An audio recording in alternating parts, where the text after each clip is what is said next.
ఇంకా టైం కాలే జాబ్కి. ఏమైంది? ఏం లెక్క జాబ్ మానేద్దాం అనుకుంటున్నా. వర్క్ ప్రెషర్ ఎక్కువైంది, శాలరీ తక్కువ అయిపోయింది. వర్క్ ఎక్కువైతుంది అక్క. దానికి ఎందుకు అంత టెన్షన్ అవుతున్నాయో నాకు తెలిసింది ఒకటి, వర్క్ ఫ్రమ్ హోమ్ జాబ్స్ ఉన్నాయి మంచిగా. ఇది జెన్యూన్ అండ్ ట్రస్టెడా? ఇది 100% ట్రస్టెడ్ అండ్ జెన్యూన్ కంపెనీ. నువ్వు చాలా ఈజీగా చేసుకోవచ్చు. ఇంట్లో ఉండి తమ్ముడిని చెల్లని చూసుకుంటూ ఎలాంటి టెన్షన్ లేకుండా చేసుకోవచ్చు. అవునా, వాళ్ళ నెంబర్ ఇవ్వు, నేను కాంటాక్ట్ అవుతాను.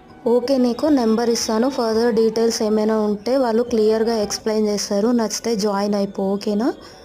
సో ఫ్రెండ్స్, జాబ్ లేని వాళ్ళు ఎవరైనా హౌస్ వైఫ్స్ కూడా చాలా ఈజీగా చేసుకోవచ్చు. 10th ఇంటర్ ఇంకా హై క్వాలిఫికేషన్ ఉన్న ఎవరైనా చేసుకోవచ్చు ఈ జాబ్ని. మేల్ అండ్ ఫీమేల్ ఇద్దరు ఎలిజిబుల్ ఈ జాబ్కి. ఇంకా ఏమైనా ఇన్ఫర్మేషన్ కావాలనుకుంటే స్క్రీన్ పైన ఉన్న నెంబర్కి కాంటాక్ట్ అవ్వండి, క్లియర్గా ఎక్స్ప్లెయిన్ చేస్తారు. అండ్ మన ఛానల్ని సబ్స్క్రైబ్ చేసుకోవడం మర్చిపోకండి.